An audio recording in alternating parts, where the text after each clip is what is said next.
قانون اور معاشرہ، میں ہوں ملک اشرف۔ آج ہم ایک ایسے مثبت گفتگو کرنے جا رہے ہیں جو ہمارے گھروں بلکہ ہمارے معاشرے کی بنیاد ہے، نکاح، ازواجی تعلقات اور ان میں پیدا ہونے والے تنازعات۔ کیا نکاح صرف ایک رسم ہے یا مضبوط معاہدہ؟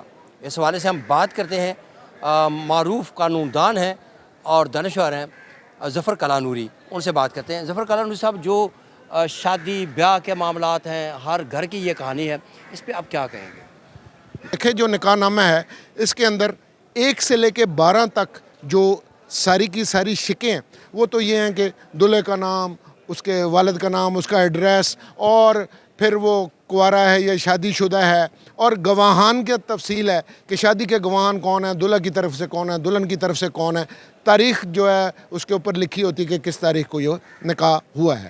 اب جو اہم ہیں وہ شروع ہوتی ہیں 13 سے لے کے، اور آپ کی جو 16 تک جو شرائط ہیں یہ بڑی اہم ہے۔ یہ ہیں حق مہر کے متعلق۔ کوئی دنیا کا نکاح نامہ ایسا نہیں ہوتا جس کے اندر کوئی نہ کوئی حق مہر ضرور طے کیا جاتا ہے۔ ہر کوئی حق مہر دیتا ہے، اپنی اپنی توفیق کے مطابق جو ہے وہ فکس کرنا ہے، لیکن ایک بات ہے کہ خاتون کا سٹیٹس دیکھنا ہے۔ اگر نکاح نامے پہ اگر اس کو گھر لکھ کے دے دیا جائے تو اس کی سیلری کی ضرورت نہیں ہوگی؟ نہیں جی، نہیں، وہ کوئی ضرورت نہیں ہے۔ اگر اس کے اندر لکھ دیا جائے کہ میں نے، وہ مالک ہے جو دلہا ہے اور وہ کہے جی میں نے اس کے نام پہ اس کو چڑھا دیا ہے، یہی سیل ڈیڈ تصور ہوگا جو ہے آپ کا نکاح نامہ۔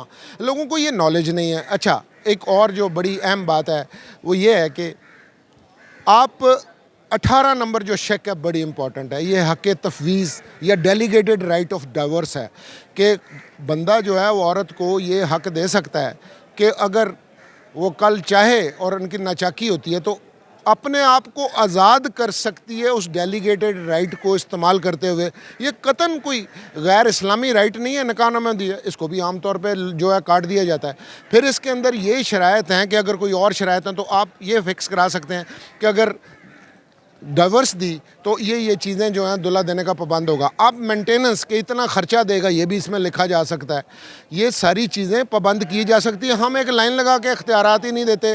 اچھا، اب خاتون جو ہے جب اس نے آزاد ہونا ہوتا ہے، یہ ایک تو خلا کا رائٹ وہ استعمال کرتی ہے جو کہ قرآن کا رائٹ ہے۔ اس نے جو حق مہر لیا وہ واپس کر دے اور وہ کہے کہ میں خدا کے بنائے ہوئے قانون کے مطابق اس سے نہیں رہنا چاہتی تو خلا لے لے گی۔ یا دوسری گراؤنڈ 1935 کا جو ڈائیورس ایکٹ ہے کہ جی مینٹیننس نہیں دیتا، اس کا ظالمانہ سلوک ہے، میرے بچوں کو مینٹیننس نہیں دیتا، میرا حق مہر لے لیا، میرا سامان جہیز لے لیا۔ اب سامان جہیز والی بڑی امپورٹنٹ بات ہے۔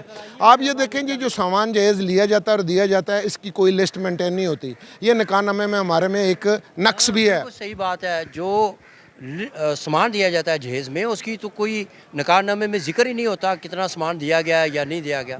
دیکھیں، پہلے ہم اکثر ہوتا تھا کہ بری وغیرہ جو ہے یہ اور جو جہیز دیا جاتا تھا یہ لوگوں کو دکھایا جاتا تھا اور لوگ اس کی ویڈیو فلم بھی بنا لیتے تھے۔ وہ لگتا تھا کہ یہ بڑی ایک بری بات ہے، لیکن حقیقت میں وہ بعد میں اگر کبھی جھگڑا ہو جائے تو وہ بڑی کام آتی تھی وہ ویڈیو۔ تو کیوں نہیں پابند کیا جا سکتا کہ دونوں پارٹیز جو ہیں اس کے اوپر لکھیں اور سائن کریں؟ یہاں ایک بات میں زور دے کے کہوں گا، اسلام میں ہر چیز مرد کی ذمہ داری ہے۔ مرد نے مینٹیننس خاتون کو دینی ہے۔ مرد جو ہے سامان جہیز دینا کے کوئی ماں باپ پابند نہیں ہے، وہ تو تحفے طائف ہوتے ہیں، لیکن اگر مرد کی طرف سے بھی کوئی چیز عورت کو دی جائے گی وہ بھی ملکیت عورت کی ہے، اس کی ملکیت نہیں ہے، وہ اس کی مالک ہے۔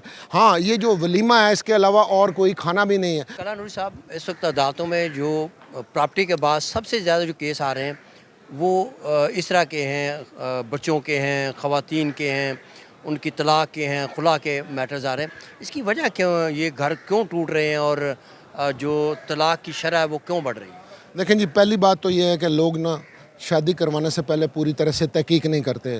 آپ اپنی بیٹی کسی شخص کو دے رہے ہیں، وہ کم از کم اس کی کفالت تو کر سکیں، اس کی آپ کو انویسٹیگیشن کر لینی چاہیے۔ وہ پھر لائٹر سائڈ پہ بات آتی ہے کہ جی وچولنے والی بات ہے کہ جی وہ آپ کو بالکل انفارمیشن نہیں دیتا، وہ پھنسا دیتا ہے۔ وہ لڑکی والوں کو بھی پھنسا دیتا ہے، وہ لڑکے والوں کو بھی پھنسا لیتا ہے۔ وچولا جو ہے یہ ایک بڑا معاشرے کا برا ایک پہلو ہے۔ دیکھیں، ماں باپ کی، آپ کے عزیزوں کی یہ ذمہ داری ہے کہ پتہ کریں۔ دیکھیں، لڑکا اگر کام نہیں کرتا، اس کے والد امیر ہیں، وہ اگر ارن نہیں کرتا، میں تو یہاں تک کہتا ہوتا ہوں کہ 4 چیزیں صرف صاحب استعداد کے اوپر فرض ہیں۔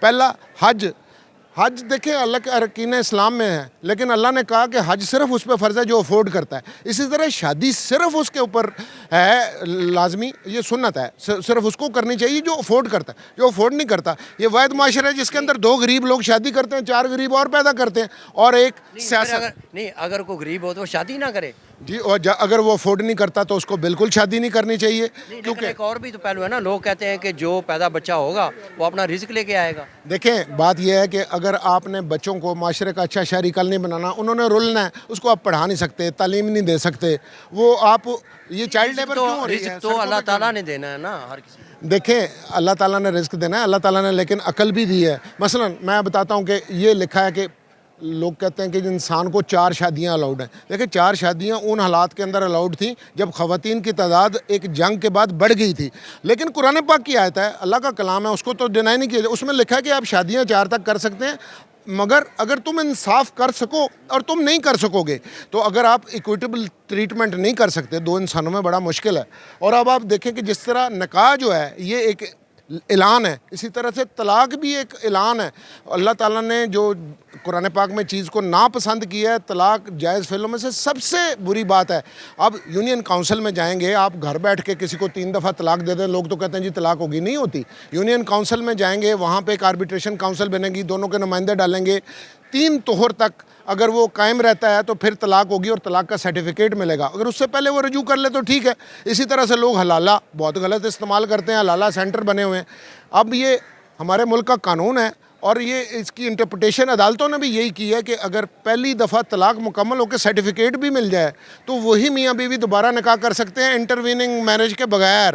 دوسری دفعہ بھی اگر ہو جائے وہ میاں بیوی پھر نکاح کر سکتے ہیں تیسری دفعہ حلالہ۔ یہاں حلالہ سینٹر بنا کے لوگوں کو جو ہے ایکسپلائٹ کیا جا سکتا ہے، یہ قطعاً غیر اسلامی بات ہے۔ قصور تو مرد کا سزا اس کی عورت کو ملے گی کہ کسی اور مرد کے پاس جائے۔ ہم ان کی بالکل غلط انٹرپریٹیشنز یہ کر رہے ہیں۔ اسی طرح سے نکاح نامے کی شرطوں میں سے ایک شرط یہ ہے کہ کیا دوسری شادی کی اجازت جو ہے بندے نے لی ہوئی ہے۔ اگر وہ لینی ہے اجازت، وہ بھی گھر میں نہیں لینی، وہ بھی یونین کاؤنسل سے اجازت لینی۔ بعض صورتوں میں کسی بندے کو دوسری شادی کی ضرورت ہوتی ہے، خاتون بیمار ہے، وہ اپنے حقوق پورے نہیں کر سکتی، اگر یونین کاؤنسل شرائط کے ساتھ اس کو اجازت دے کہ پہلی بیوی کے بھی خرچہ وغیرہ پورا کرو، اس کے بچوں کو حقوق دو گے تو دوسری شادی کر لے اگر افورڈ کرتا ہے۔ اس طرح باہر ورنہ آپ کی اجازت کے لیے یہ ضروری ہے کہ پہلے کو اگر وہ خرچہ دے رہا ہو اور سیٹسفائیڈ ہو یونین کونسل یا متعلقہ جو فورم ہو، اس کے بعد اس کی دوسری شادی ہونی چاہیے۔ بالکل، اگر وہ نہیں کرے گا تو میں آپ کو بتاؤں مجسٹریٹ کے پاس جا کے کمپلینٹ درج کرا سکتی ہے پہلی وائف، اور اس کے اندر اگر ثابت ہو جائے کہ بغیر اجازت یونین کاؤنسل سے لیے اس نے شادی کی ہے تو بندے کو 1 سال کی سزا اور 5,000 تک جرمانہ جو ہے نا وہ بھی بھگتنا پڑ جائے گا۔ تو یہ اجازت نہیں ہے کہ آپ زبردستی لے لیں۔ ہاں، نکاح نامے کے اندر یہ چیزیں دیکھنی بھی بڑی ضروری ہیں، اور اس کے اندر وہ مشروط اگر اجازت دیتی ہے تو پھر آپ دوسری شادی جو ہے وہ کر سکتے ہیں اگر کوئی بندہ افورڈ کرتا ہے۔